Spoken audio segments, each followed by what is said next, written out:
नमस्कार, न्यूज़ 18 बिहार झारखंड के digital platform पे आप सभी दर्शकों का बहुत बहुत स्वागत। मैं राहुल ओझा आपके साथ। प्रधानमंत्री नरेंद्र मोदी गुरुवार को जापान चीन के दौरे पर रवाना हो रहे हैं। पीएम 7 साल बाद चीन जा रहे हैं।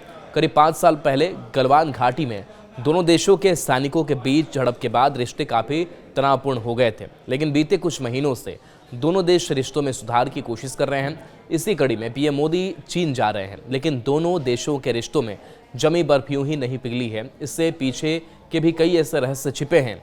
एक रिपोर्ट में दावा किया गया है कि साल मार्च में जब डोनाल्ड ट्रंप ने चीन के साथ व्यापार युद्ध तेज किया, तब चीनी राष्ट्रपति शी जिनपिंग ने भारत की राष्ट्रपति द्रौपदी मुर्मू को एक गोपनीय पत्र भेजा था। यह पत्र संबंध सुधारने की कवायद का पहला कदम था। ब्लूमबर्ग की एक रिपोर्ट में इस सीक्रेट पत्र को लेकर लंबा लेख छपा है।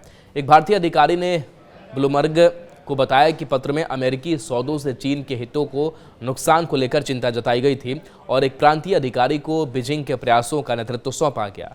यह संदेश प्रधानमंत्री नरेंद्र मोदी तक पहुंचा। फिर जून तक मोदी सरकार ने चीन के साथ संबंध सुधारने की गंभीर कोशिश शुरू की।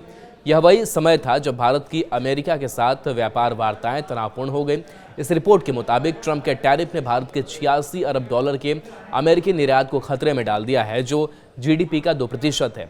मई में भारत पाकिस्तान संघर्ष के बाद ट्रंप के मध्यस्थता के दावों से दिल्ली में रोष बढ़ा। अगस्त में दोनों देशों ने 2020 के घातक सीमा संघर्ष से आगे बढ़ते हुए सीमा विवाद सुलझाने के प्रयास दोगुने करने पर सहमति जताई।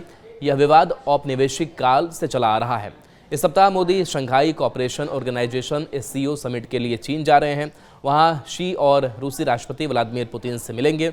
यह त्रिपक्षीय गठजोड़ अमेरिका के लिए चिंता का विषय है। वर्ष 2020 के गलवान संघर्ष के बाद बीते साल जनवरी में पीएम मोदी ने चीन के साथ तनाव कम करने की कोशिश की थी।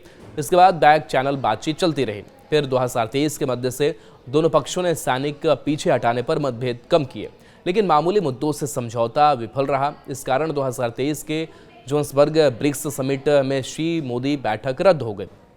फिर उसके कजान में यह मुलाकात संभव हो सकी। इस साल मार्च के पत्र के बाद शी जिनपिंग ने संबंधों को ड्रैगन एलिफेंट टैंगो कहा। उपराष्ट्रपति हान जेंग जैसे अधिकारियों ने इसे दोहराया।